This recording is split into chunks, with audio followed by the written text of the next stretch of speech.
ठीक है।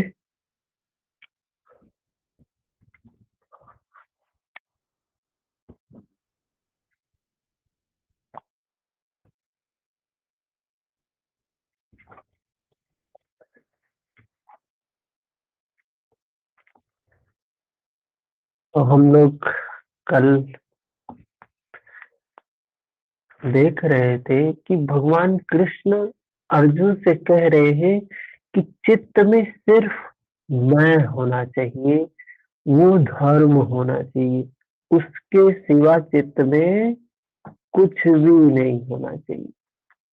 ऐसे योगी के लिए मैं सुलभ हूँ, जो चित्त में सिर्फ धर्म को धारण किया हुआ है।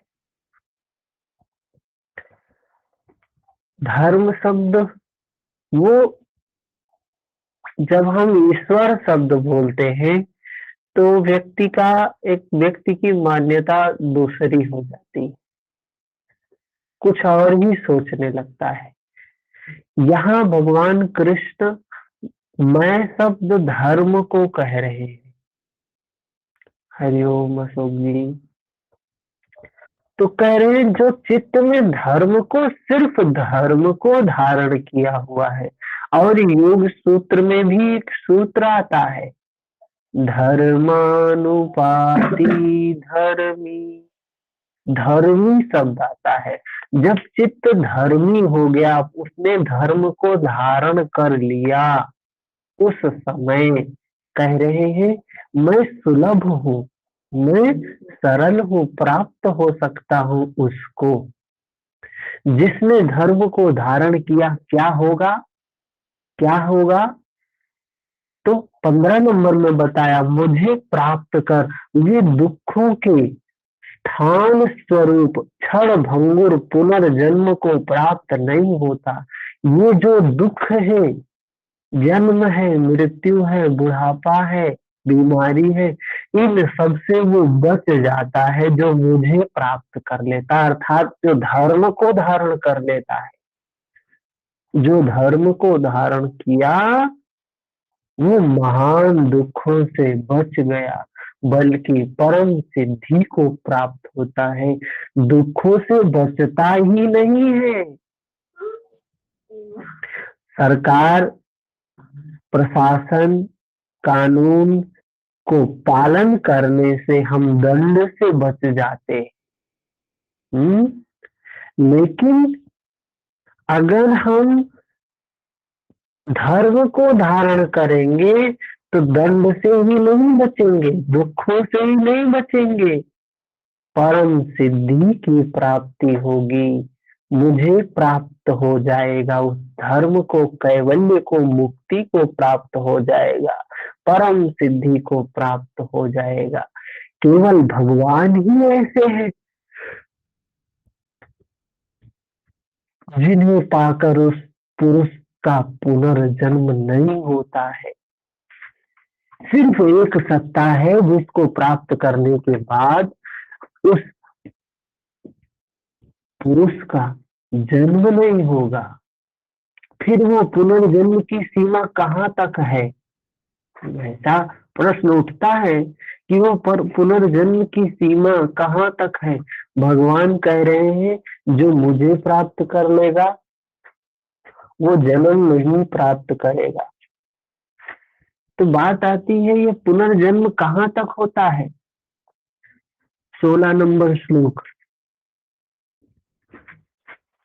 ब्रह्म भुवन लोका पुनर्तिनो अर्जुन मामुपेत्य तु कौन्तेय पुनर्जन्म न विद्यते।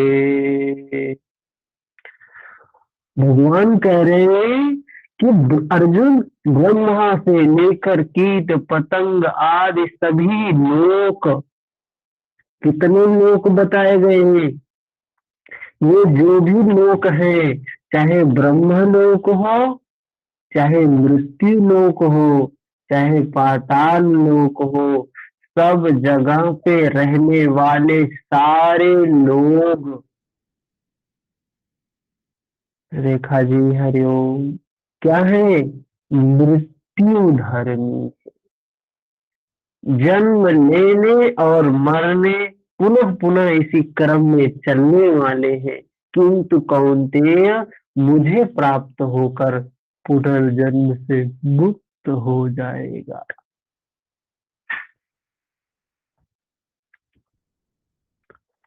धर्म ग्रंथों में लोक लोकांतरों की परिकल्पना ईश्वर पथ की विभूतियों का बोध कराने के आंतरिक अनुभव या रूपक मात्र है। ये जो धर्म ग्रंथों में लोक बताया गया, लोकांतर बताया गया, ये 14 तीन लोक, 14 भुवन, ऐसा करके जो वर्णन किया गया है, ये सिर्फ रूपक मात्र है। ये वास्तविक में ऐसा कुछ भी नहीं है। ये जो ईश्वर, देवी देवता, ये सारी चीजें बताया गया, ये सिर्फ एक रूपक मात्र है। अंतरिक्ष में ना तो अंतरिक्ष में ना तो कोई ऐसा गड्ढा है जहां कीड़े मकोड़े रहते हो, न ऐसा कोई जगह है जहां स्वर्ग कहा जाए जिसे। दैवी संपत्ति से युक्त पुरुष देवता होता है, आसुरी संपत्ति से युक्त पुरुष असुर होता है। यदि श्री कृष्ण के ही सगे संबंधी कंस राक्षस हो सकते हैं, बाणासुर दैत्य थे, देव मानव तेरी योनिया ही विभिन्न लोक है। श्री कृष्ण के अनुसार यह जीवात्मा मन और पांचों इंद्रियों को लेकर जन्म जन्मांतर के संस्कारों के अनुरूप नया शरीर धारण कर लेता है। क्या है? इन पांचों इंद्रियों को लेकर यह नया शरीर धारण करता है। तो यहाँ भगवान कृष्ण क्या कहना चाह रहे हैं? ये जो शरीर धारण होता है वो इंद्रियों और मन के साथ में धारण होता है। अमर कहे जाने वाले देवता भी मरण धर्मा है। जिन देवताओं को हम अमर मानते हैं ना, वो भी मृत्यु धर्मा है, मृत्यु धर्म वाले हैं। क्षीणे पुण्य मर्त्य लोकम विसंति, इससे बड़ी क्षति क्या होगी? वह देव तन ही किस काम का जिसमें संचित पुण्य भी समाप्त हो जाए। वह देव शरीर किस काम का जिसमें, जिससे फिर पतित होना पड़े। वह देव तन किस काम का जिसमें संचित पुण्य भी समाप्त हो जाए। देवलोक, पशु लोक, कीट पतंग आदि लोक भोग लोक मात्र है। ये सारे शरीर क्या है? भोग लोक है। केवल मनुष्य ही कर्मों का रचयिता है। कर्म कौन कर सकता है? सिर्फ मनुष्य ही कर सकता है, जिसके द्वारा उस परम धाम तक को प्राप्त कर सकता है, जहां से पुनरावर्तन नहीं होता। उस परम धाम को, उस ब्रह्म को, उस धर्म को प्राप्त करने के बाद फिर वापसी का कोई चांस नहीं है। यथार्थ जिसको पता है क्या कहा गया? गुणातीत। जिसको कहा गया निर्गुण, गुणहीन ब्राह्मण जिसको कहते तुलसीदास जी संबोधित करते हैं। पूजे ही विप्र सकल गुणहीना, वो पूजनीय है जो सकल गुणों के पार चला गया। अब उसका जन्म संभव नहीं है, अब उसको भटकना संभव नहीं है। यथार्थ कर्म का आचरण करके मनुष्य देवता बन जाए, सम्यक कर्म करे तो हम दैवी सत्ता को अर्जित करके देवता बन सकते हैं, ब्रह्म की स्थिति प्राप्त कर ले। किंतु वह पुनर्जन्म से कब तक नहीं बच सकता? जब तक कि मन के निरोध और विलय के साथ उस परमात्मा का साक्षात्कार करके उसी परम भाव में स्थित ना हो जाए। उदाहरणार्थ उपनिषदें भी इस सत्य का उद्घाटन करती है। उपनिषद भी यही बात बोलते हैं। आगे उपनिषद में एक लिखा गया है, बृहदारण्यकोपनिषद में और कठोपनिषद में क्या है? यदा सर्वे प्रमुच्यन्ते कामा ये हृदि स्थिताः अथ मर्त्यो अमृतो भवत्यन्न ब्रह्म समश्नुते। जब हृदय में स्थित संपूर्ण कामनाएं समूह नष्ट हो जाती, हृदय में स्थित संपूर्ण कामनाएं नष्ट हो जाती, तब मरण धर्मा मनुष्य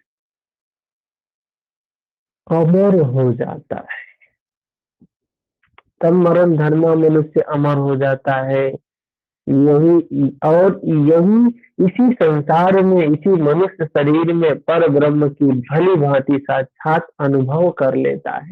वही अनुभव जो बुद्ध ने किया, जो महावीर ने किया, जो कृष्ण ने किया। कह रही है इस हृदय में स्थित संपूर्ण कामनाएं जब नष्ट हो जाती है, संपूर्ण कामनाएं, कोई कामना रही ही नहीं, तब मरण धर्मा मनुष्य अमर हो जाता है। यही मनुष्य अमर भी हो जाता है। ये शरीर अमर नहीं होता है। बुद्ध ने भी शरीर छोड़ा था, महावीर ने भी शरीर छोड़ा था, लेकिन इसी शरीर के रहते अमर हो सकता है व्यक्ति।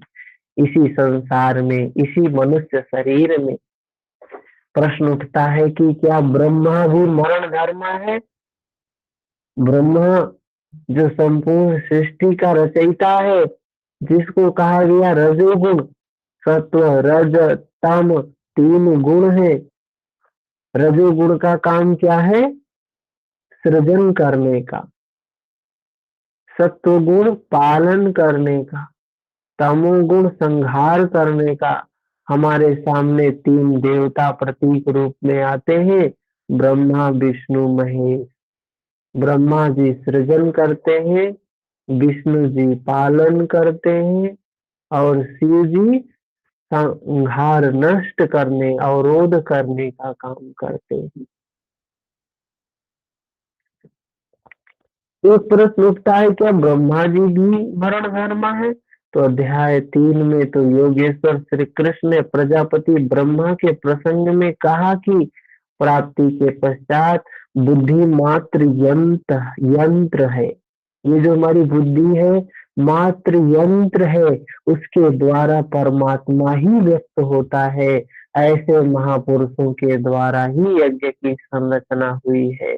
और यहाँ कहते हैं कि ब्रह्मा की स्थिति प्राप्त करने वाला भी पुनरावर्ती है। योगेश्वर श्री कृष्ण कहना क्या चाहते हैं?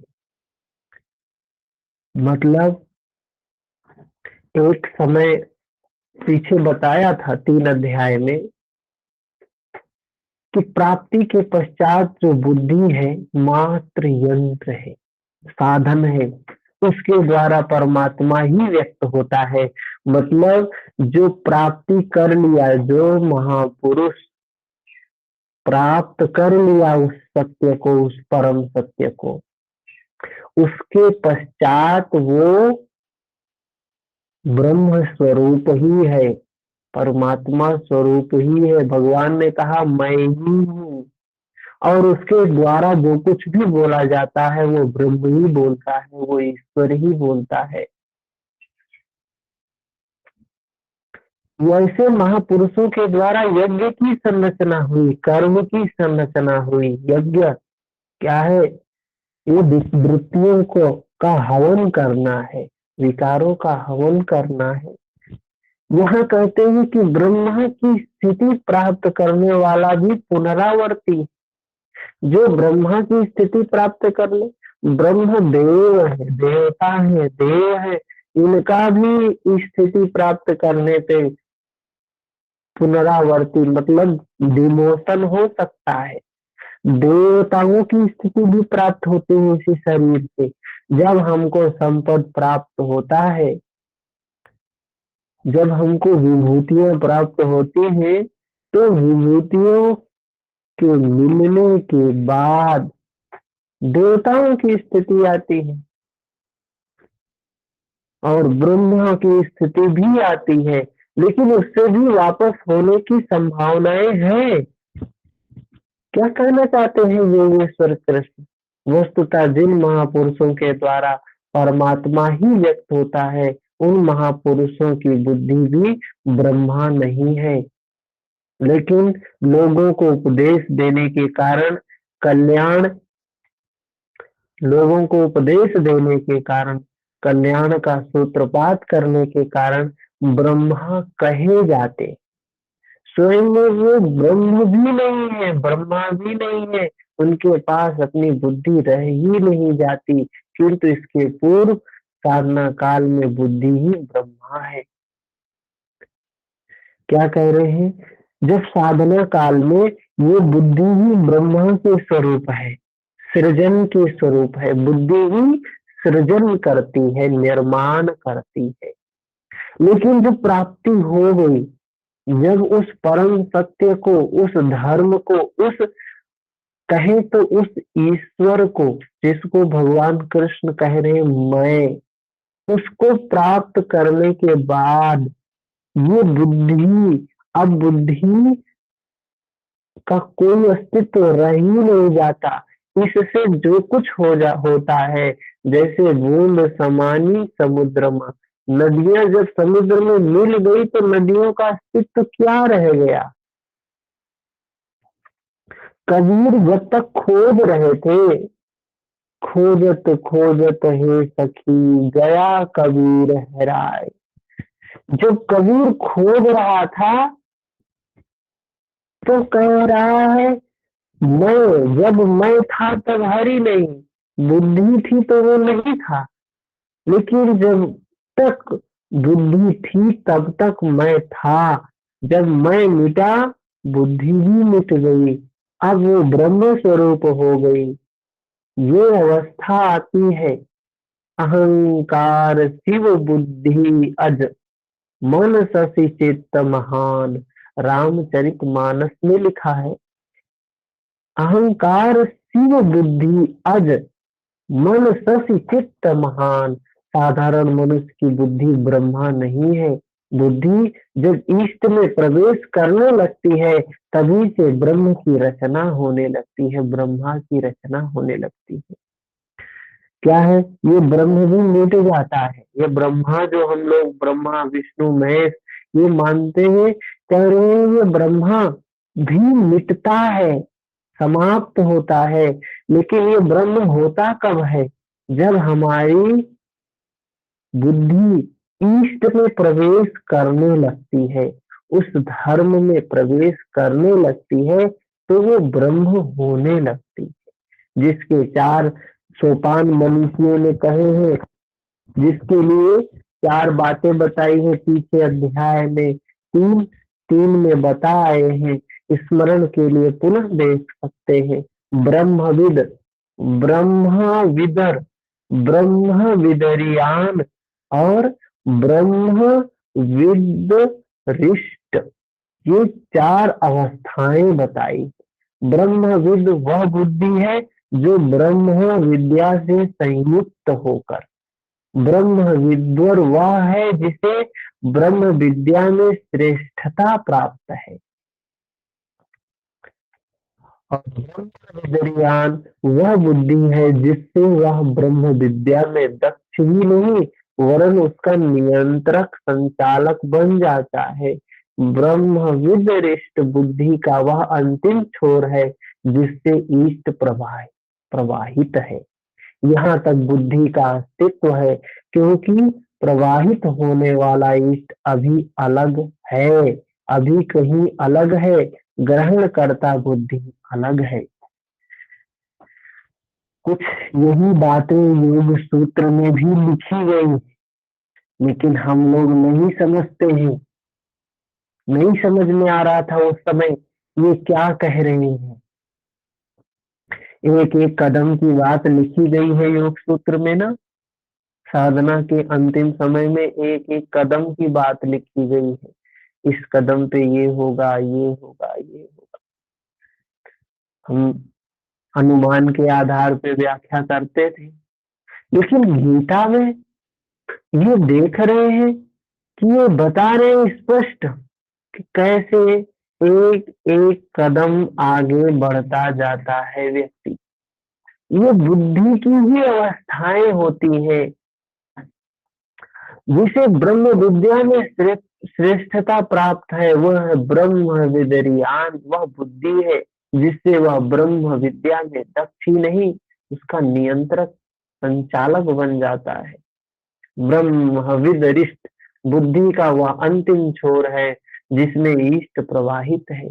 यहाँ तक बुद्धि का अस्तित्व है, क्योंकि प्रवाहित होने वाला ईष्ट अभी कहीं अलग है और ग्रहण करता बुद्धि अलग है। अभी वह प्रकृति की सीमा में है। अब स्वयं प्रकाश स्वरूप में जब बुद्धि रहती है, जागृत है, तो संपूर्ण भूत जागृत है। जब अविद्या में रहती है तो अचेत है। इसी को क्रमशः प्रकाश और अंधकार, रात्रि और दिन कहकर संबोधित किया गया है। क्या बताया यहाँ? दो चीज है, विद्या और अविद्या, निद्रा और जागृत, प्रकाश और रात्रि। जीवन हम सभी जी रहे हैं। भगवान को जब प्राप्ति हुई, भगवान बुद्ध को जब प्राप्ति हुई, तो उन्होंने कहा मैं जाग गया। लोगों से कहते थे मैं जाग गया हूं, बाकी लोग क्या कर रहे हैं? सो रहे हैं। पहले क्या था? पहले कह रहे थे सोया था। प्राप्ति के पूर्व कह रहे थे कि सोया था, अभी जागा हूं मैं। क्या कह रहे थे? मतलब पूरी दुनिया सो रही है क्या? कहने का मतलब क्या है? प्रकृति की सीमा में जो है,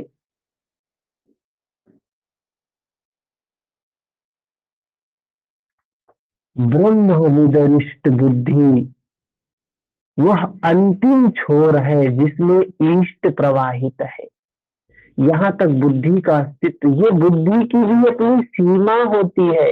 बुद्धि अपनी सीमा से परे नहीं जा सकती है, क्योंकि प्रवाहित होने वाला ईष्ट अभी अलग है और ग्रहण करता बुद्धि अलग है।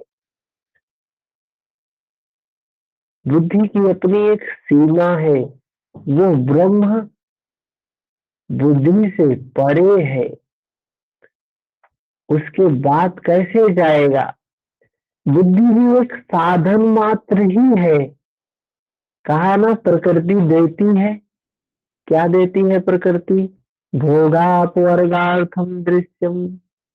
ये भोग, ये भोग प्रकृति ने हमें ये साधन दिया था। ये बुद्धि प्रकृति ने ही दिया था। क्यों दिया था? जैसे हमें कहीं जाना है तो हम साधन से जाते हैं, ट्रेन से, फोर व्हीलर से, बाइक से, फ्लाइट से। तो ये साधन की अपनी सीमा होती है। किसी साधन से हम जा रहे हैं तो उसको हम हर जगह तो लेके जाएंगे नहीं, साधन तो छूटता ही छूटता है ना।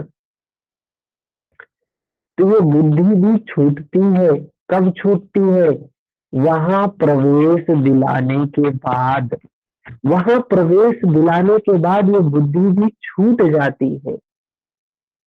जब उस परमात्मा में प्रवेश हो जाता है तो ये बुद्धि फिर क्या करती है? उसके लिए काम करने लगती है। उस यही यही स्पष्ट, यही सूत्र में है कि ये बुद्धि भी उस परमात्मा का भी प्रकाशक बन जाती है। अब स्वयं प्रकाशक रूप में जब बुद्धि ब्रह्म रहती है, जागृत है, तो संपूर्ण भूत जागृत है। ये जो पंचभूत है, पृथ्वी, जल, वायु, अग्नि, आकाश, एकदम जागृत। जब अविद्या में रहते हैं तो अचेत है। अभी क्या है, हमारे शरीर की स्थिति अचेतन अवस्था में है हम। गुलशन जी हरिओम। हमें लगता है कि अरे हम तो जागृत अवस्था में हैं, हम तो सजग हैं, हम तो होश में हैं। नहीं, ये सजगता नहीं है, ये बेहोशी ही है। जागृत अवस्था का अनुभव हमने किया ही नहीं है। इसी को प्रकाश और अंधकार, रात्रि और दिन संबोधित किया जाता है। देखें आगे क्या कहते हैं। ब्रह्म अर्थात ब्रह्म विद्येता की वह श्रेणी जिसमें ईष्ट प्रवाहित है, उसको प्राप्त सर्वोत्कृष्ट बुद्धि में भी विद्या जो स्वयं प्रकाश स्वरूप है उसमें मिलाती है का दिन और अविद्या की रात्रि। प्रकाश और अंधकार का क्रम लगा रहता है। यहाँ तक साधक में माया कामयाब होती है। प्रकाश काल में अचेत भूत सचेत हो जाते हैं, उन्हें लक्ष्य दिखाई पड़ने लगता है। बुद्धि के अंत काल में, अविद्या की रात्रि के प्रवेश काल में भी में सभी भूत अचेत हो जाते हैं। क्या कह रहे हैं। बुद्धि के अंतराल में, अविद्या की रात्रि के प्रवेश काल में, अविद्या की रात्रि के प्रवेश काल में सभी भूत अचेत हो जाते हैं। बुद्धि निश्चय नहीं कर पाती है। मतलब क्या है, मृत्यु के क्षण में स्वरूप की ओर बढ़ना बंद हो जाता है। यही ब्रह्म का दिन और रात्रि, ब्रह्म की रात्रि है।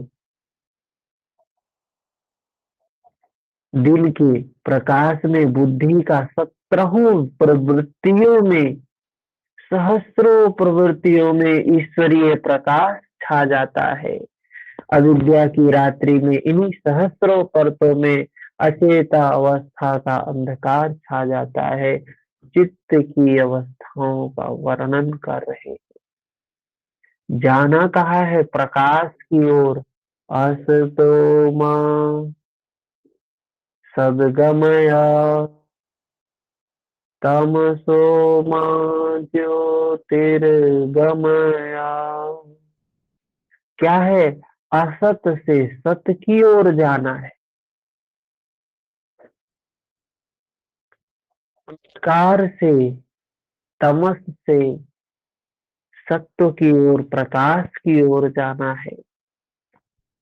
शुभ अशुभ, विद्या विद्या, इन दो प्रवृत्तियों के सर्वथा शांत होने पर सचेत, अचेत और रात्रि में विलीन और दिन में उत्पन्न दोनों प्रकार के भूतों के मिट जाने पर उस अव्यक्त बुद्धि से भी अति परे शाश्वत अव्यक्त भाव मिलता है, जो फिर कभी नष्ट नहीं होता है। भूतों की अचेत सचेत दोनों स्थितियों के मिटने पर भी वह सनातन भाव मिलता है। बुद्धि की उपर्युक्त 4 अवस्थाओं के बाद वाला पुरुष भी महापुरुष है। कह रहे हैं बुद्धि की जो 4 अवस्थाएं हैं, उसके बाद जो प्राप्ति होती है वो भी महापुरुष ही है। उसके अंतराल में बुद्धि नहीं है। उसके अंतराल में बुद्धि नहीं है। बुद्धि परमात्मा का यंत्र जैसी हो जाती। यही बात इस सूत्र में भी लिखी है कि ये बुद्धि परमात्मा की क्या हो जाती है, यंत्र हो जाती है, यंत्र मात हो जाती है।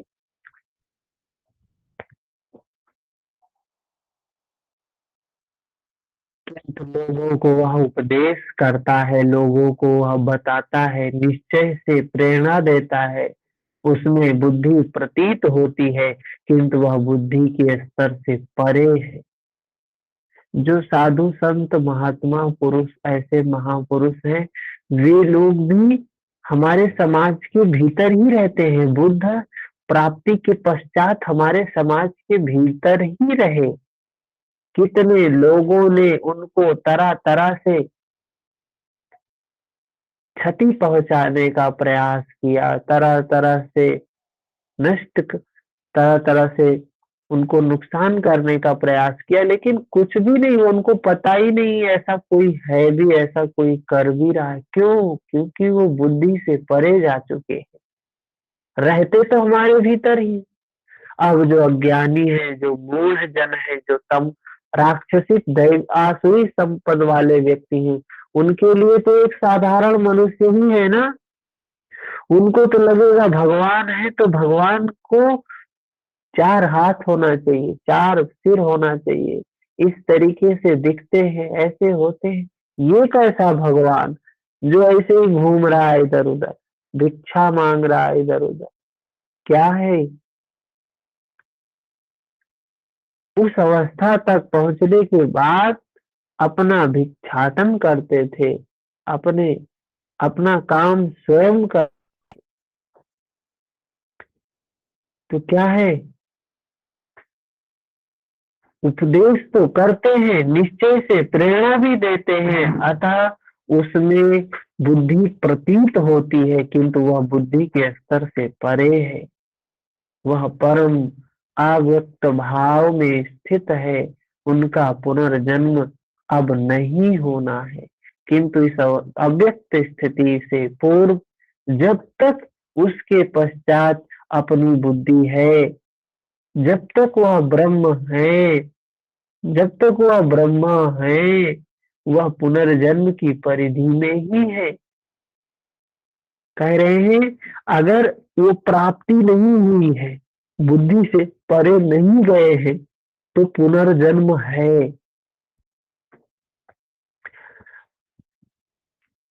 इन तथ्यों पर प्रकाश डालते हुए भगवान कृष्ण भी कहते हैं 17 नंबर श्लोक में, क्या कह रहे हैं?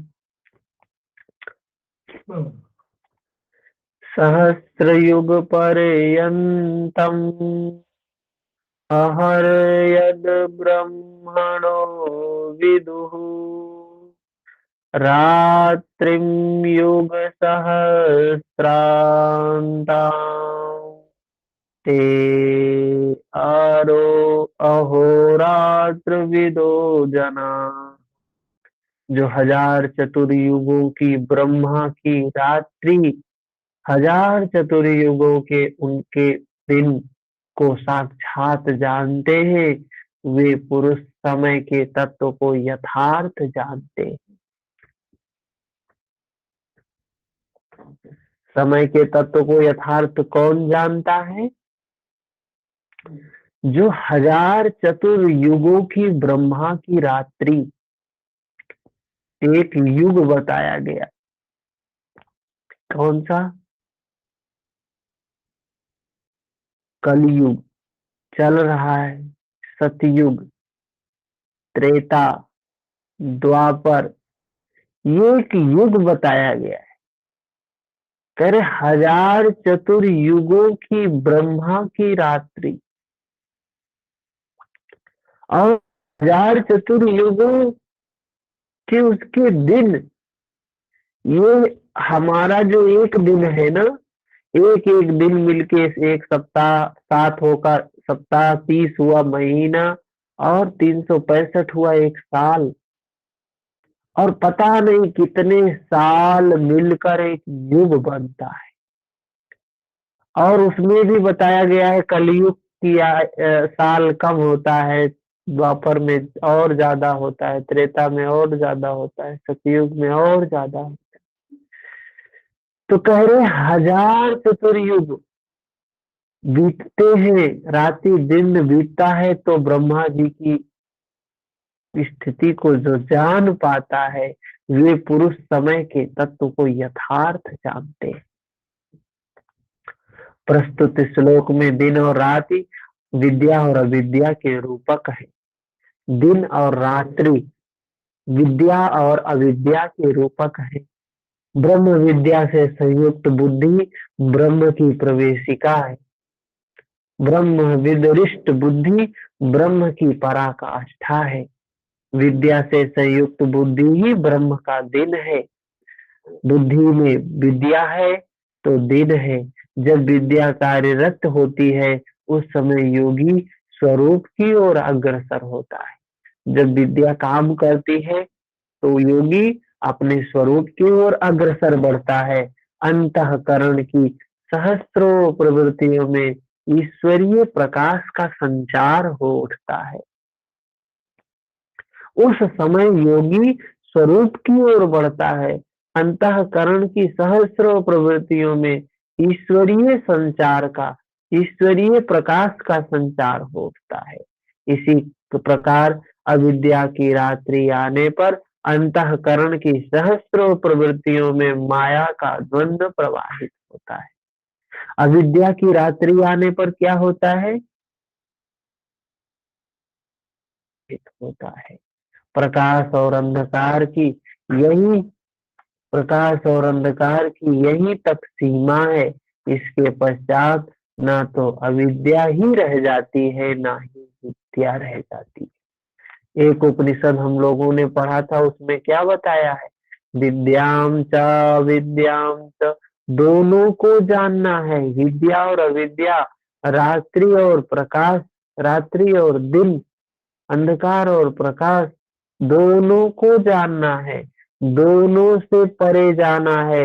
विद्या अगर अक्लिष्ट वृत्ति है तो अविद्या क्लिष्ट वृत्ति है। हमें वृत्तियों से परे जाना है, ना विद्या में है ना अविद्या में है, दोनों से परे जाना है। विद्या है मतलब दैवी शक्ति है, अविद्या है मतलब आसुरी संपद है। दोनों से परे चले गए मुक्त की अवस्था है। इसके पश्चात न विद्या रह जाती है ना अविद्या ही रह जाती है। वह परम तत्व परमात्मा विदित हो जाता है। जो इसे तत्व से भली प्रकार जानते हैं, कह रहे हैं इस सत्य को, इस परम सत्य को जो भली प्रकार जानते हैं, वो योगी जन काल के तत्व को जानने वाले। वो किसे जानने वाले हैं? काल के तत्व को जानने वाले। कि कब अविद्या की रात होती है, कब विद्या का दिन होता है, काल का प्रभाव कहाँ तक है, अथवा समय कहाँ तक पीछा करता है, ये सब जानने लगते हैं। प्रारंभिक मनीषी अंतःकरण को चित्त अथवा कभी कभी केवल बुद्धि कहकर संबोधित करते हैं। जो साधक होते हैं, चलने वाले पथिक होते हैं, तो शुरुआती समय में चित्त कह के संबोधित करते हैं या बुद्धि कह के संबोधित करते हैं। कालांतर में अंतःकरण का विभाजन मन और चित्त और अहंकार की चार प्रमुख वृत्तियों में किया गया। तो थोड़ा समझने वाली बात है। क्या कह रहे हैं कि अंतःकरण जो है हमारा ना, जिसको कहा गया मन बुद्धि अहंकार चित्त, तो कालांतर में इस अंतःकरण को मन बुद्धि चित्त और अहंकार, मन बुद्धि चित्त अहंकार, ये चार प्रमुख वृत्तियों में क्या किया गया? इन चार प्रमुख वृत्तियों में किया गया। ये चार नाम हम जानते हैं, मन है बुद्धि है चित्त है अहंकार है। वैसे अंतःकरण की प्रवृत्तियां अनंत है, मन बुद्धि चित्त अहंकार। वैसे अंतःकरण की प्रवृत्तियां अनंत है। बुद्धि के अंतराल में ही अविद्या की रात्रि होती है। बुद्धि के अंतराल में ही अविद्या की रात्रि होती है और उसी बुद्धि में विद्या का दिन भी होता है। बुद्धि में ही अंधकार भी होता है, बुद्धि में ही प्रकाश भी होता है। यही ब्रह्मा की रात्रि और दिन है। बुद्धि में प्रकाश है तो ब्रह्मा का दिन है। बुद्धि में अंधकार है तो ब्रह्मा की रात्रि है। जगत रूपी रात्रि में सभी अचेत पड़े। इस जगत रूपी रात्रि में सभी अचेत हैं, निद्रा में हैं। तभी तो भगवान बुद्ध कहते हैं कि मैं जाग गया हूँ, मैं गहरी निद्रा में सो रहा था। जो उस प्रकृति की संपूर्ण सच्चाई का अनुभव कर लेता है, परम सत्य को जान लेता है, जाग गया वो। प्रकृति में विचरण करती हुई उनकी बुद्धि उस प्रकाश स्वरूप को नहीं देख पाती है। प्रकृति की ओर एक गमन करते हैं, एक उस ईश्वर, उस धर्म, नियम की ओर गमन करते हैं। किंतु योग का आचरण करने वाले योगी इससे जग जाते हैं। वे स्वरूप की ओर गमन करने और बढ़ने लगते हैं। जैसा कि गोस्वामी तुलसीदास जी ने रामचरित मानस में भी लिखा है। तो हम गमन दो दिशा में कर सकते हैं, एक तो प्रकृति की ओर गमन करें और एक स्वरूप की ओर गमन करें। प्रकृति की ओर गमन करेंगे तो सत्व, रज, तम, इन तीनों गुणों में जाएंगे, बंधन निर्माण होगा, पुनर्जन्म होगा, दुख प्राप्त होगा। और अगर स्वरूप की ओर जाएंगे तो प्रकाश होगा, स्वरूप की ओर जाएंगे तो मुक्ति होगी। गोस्वामी तुलसीदास जी क्या कह रहे हैं? कबहू दिवस मह निबिड़तम, कबहू क प्रगट पतंग, बिन सई उपजई ज्ञान जिमी, पाई कुसंग सुसंग। रामचरित मानस अवधी भाषा में लिखा गया है। गोस्वामी तुलसीदास जी ने क्या कह रहे हैं? विद्या से संयुक्त बुद्धि कुसंग पाकर अविद्या में परिणित हो जाती है। कह रहे हैं विद्या है, विद्या है, ये विद्या हमें किधर ले जाती है? स्वरूप की ओर ले जाती है। विद्या से संयुक्त बुद्धि है लेकिन कुसंग पा गई, कुसंग। भगवान बुद्ध ने क्या कहा? संगम शरणम गच्छामि। तात्पर्य क्या है? ऐसे लोगों के सानिध्य में जाना जो सही दिशा में चल रहे हैं, स्वरूप की ओर चल रहे हैं, ऐसे संग की शरण में जाना। कुसंग की शरण में नहीं जाना है। कुसंग के शरण में चले जाएंगे तो अविद्या में बदल जाएगी बुद्धि। पुनः सुसंग से विद्या का संचार उसी बुद्धि में हो जाता है। यह संग का भी बड़ा प्रभाव होता है। कैसे संग में हैं हम? अच्छे लोगों का संग कर रहे हैं तो ये बुद्धि अच्छी है, बुरे लोगों का संग कर रहे हैं तो बुद्धि बुरी है। यह उतार चढ़ाव पूर्ति पर्यंत लगा रहता है। पूर्ति पर्यंत, जब तक वो अंतिम अवस्था नहीं आ जाती है, प्राप्ति नहीं हो जाता है, उतार चढ़ाव लगा ही रहता है। पूर्ति के पश्चात न बुद्धि है न ब्रह्मा, न रात रहती है न दिन। यही ब्रह्म के दिन रात के रूपक है। जिसको प्राप्ति हो गई, अब उसके लिए सोना और जागना रह ही नहीं गया। न हजारों साल की लंबी रात होती है, न हजारों चतुर्युग का दिन होता है, और न कहीं कोई चार मुंह वाला ब्रह्मा ही है। बुद्धि की उपर्युक्त चार क्रमिक अवस्थाएं ही ब्रह्मा के चार मुख हैं, और अंतःकरण की चार प्रमुख प्रवृत्तियां ही उसके चार चतुर्युग हैं। क्या कह रहे हैं? ये बुद्धि की ही चार अवस्थाएं हैं जो ब्रह्मा है, चार चार मुख वाले ब्रह्मा जी हैं। बुद्धि की ही चार अवस्थाएं हैं, मैत्री, करुणा, मुदिता, उपेक्षा। ये बुद्धि की ही चार अवस्थाएं हैं। कोई चार मुख वाला ब्रह्मा यही है। और अंतःकरण की चार प्रमुख प्रवृत्तियां ही चतुर्युग है। अंतःकरण की चार प्रमुख प्रवृत्तियां जो है, रात और दिन इन्हीं के प्रवृत्तियों में होता है। जो पुरुष इसके भेद को तत्व से जान लेता है, जानता है, वे योगी जन काल के भेद को जानते हैं कि काल कहाँ तक पीछा करता है। कौन पुरुष काल से भी अतीत हो जाता है। रात्रि और दिन विद्या विद्या में होने वाले कार्य को योगेश्वर श्री कृष्ण स्पष्ट करते हैं। कह रहे हैं जो हो रहा है, होने वाले कार्य को स्पष्ट करते हैं। जो ये बुद्धि की परिधि में जो होता है उसको स्पष्ट करते हैं। क्या कह रहे हैं 18 नंबर श्लोक में, अव्यक्ता द्वय व्यक्तया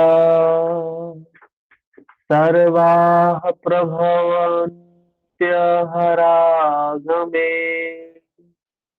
रात्रयागमे प्रलीयन्ते तत्रैवाव्यक्त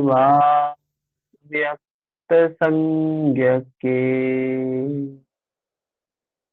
ब्रह्मा के दिन के प्रवेश काल में, अर्थात ब्रह्मा के दिन के प्रवेश काल में, अर्थात विद्या दैवी संपत्ति के प्रवेश काल में संपूर्ण प्राणी अव्यक्त बुद्धि में जागृत हो जाते हैं।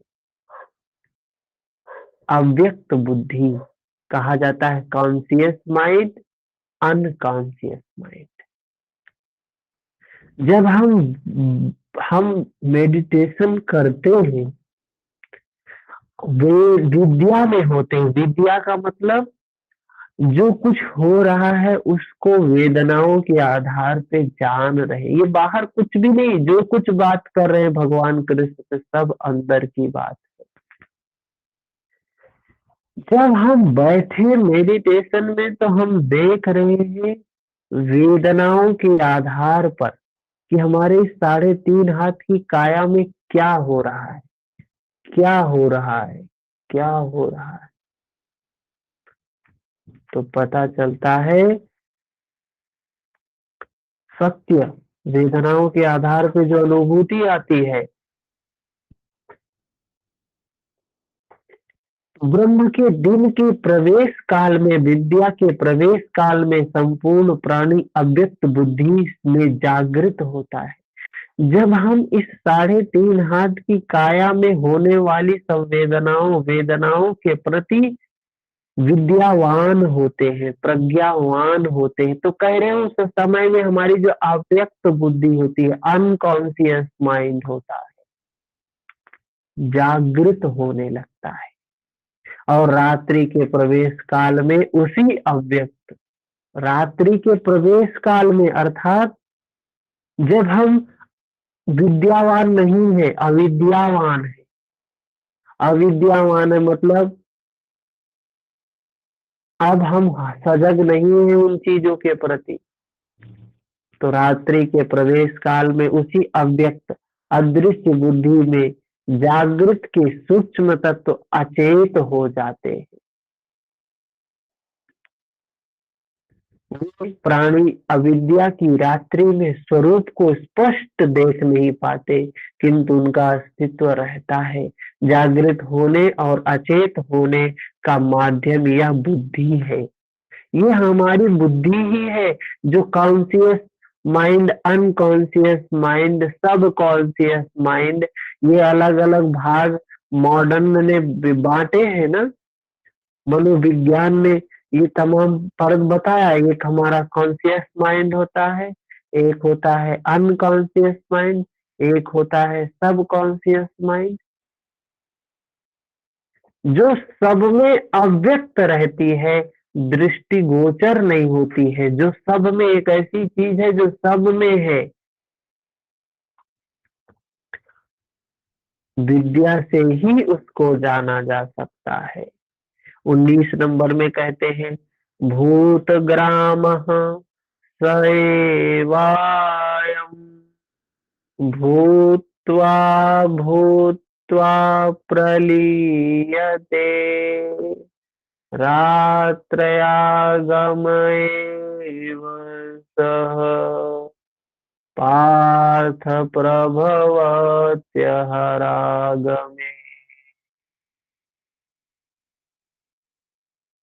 हे पार्थ, सब प्राणी इस प्रकार जागृत होकर, सब प्राणी इस प्रकार जागृत होकर, प्रकृति से विवश होकर अविद्या रूपी रात्रि के आने पर अचेत हो जाते। भगवान कृष्ण कह रहे हैं, सब प्राणी इस प्रकार जागृत होकर, प्रकृति से विवश होकर अविद्या रूपी रात्रि के आने पर अचेत हो जाते हैं, अनकॉन्शियस हो जाते हैं। कब अनकॉन्शियस होते हैं? सब प्राणी इस प्रकार जागृत होकर, हम जागे हुए हैं, अभी हम क्या है, हम जागे हुए हैं, लेकिन प्रकृति से विवश होकर, प्रकृति से विवश, प्रकृति क्या है, सत्व रज तम, ये 3 गुण अविद्या रूपी रात्रि के आने पर, जहां विद्या नहीं है अविद्या है, अभी अविद्या ही अविद्या है, अचेत हो जाते हैं, अचेत है, अनकॉन्शियस है। वे नहीं देख पाते कि उनका लक्ष्य क्या है। दिन के प्रवेश काल में पुनः जागृत हो जाते हैं। हमें पता नहीं होता हमारा लक्ष्य क्या है। हमारा अंतिम लक्ष्य है मोक्ष। किसको ध्यान रहता है? क्यों ध्यान नहीं है? क्योंकि अनकॉन्शियस है, होश में नहीं है, बेहोश है, इसलिए ध्यान नहीं। हमें ध्यान में ये कि हमारा लक्ष्य है वो अंतिम स्थान प्राप्त करना। जब तक बुद्धि है तब तक इसके अंतराल में विद्या विद्या का क्रम चलता रहता है। ये बुद्धि में ये खेल चलता रहता है विद्या विद्या का, तब तक वह साधक ही है, महापुरुष नहीं है। जब तक ये खेल चल रहा है, जब तक हम साधना मार्ग में हैं, जब तक रात्रि और दिन आ और जा रहे हैं, तब तक हम महापुरुष नहीं है, हम साधक हैं। हम साध रहे हैं, हम साध रहे हैं उस सत्य को, परम सत्य को। कोई प्रश्न है? थोड़ी सी ये सब साधना की बातें हैं जो विभूति पाद में महर्षि पतंजलि ने स्पष्ट किया, इसलिए ये इतने गूढ़ है। कोई प्रश्न है किसी का?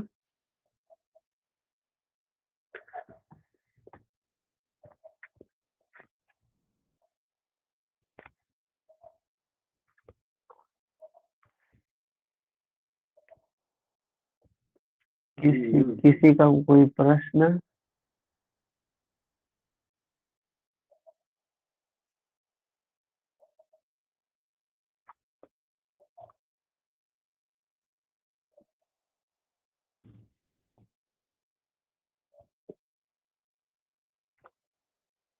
ठीक है, धीरे धीरे करेंगे, 1-2 श्लोक ही एक दिन में करेंगे, क्योंकि हमें समझना महत्वपूर्ण है।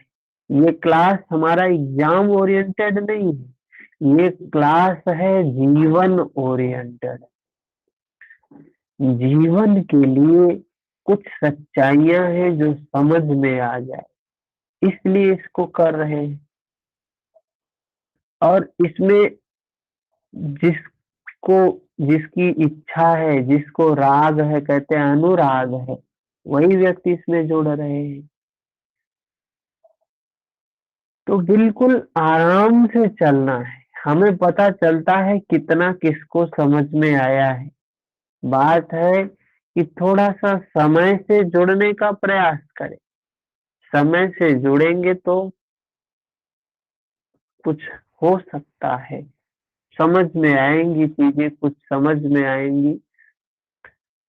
और आज तो संडे है, क्लास नहीं होनी होती है तो हम मैसेज कर देते हैं, नहीं तो हमारी क्लास कंटिन्यू है। नहीं होगी तो हम आपको मैसेज कर देंगे कि आज क्लास नहीं है।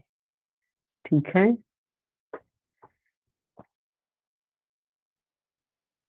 हाँ, कल कल है छठ पूजा है कल, तो कल सुबह में बंद रखते हैं। हैं? ठीक है।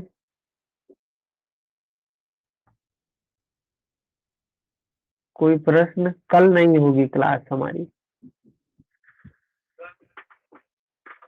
हेलो, जर्मन सोसाइटी की वीडियो देखा थे, ओपन एक्सेस की। कोई प्रश्न है तो बताएं। मजा आ रहा है, बड़े अंदर बोल रहे हैं, जर्मन बोल रहे हैं, मजा आ रहा है। चले, ठीक है, समाप्त करते हैं। हरिओम।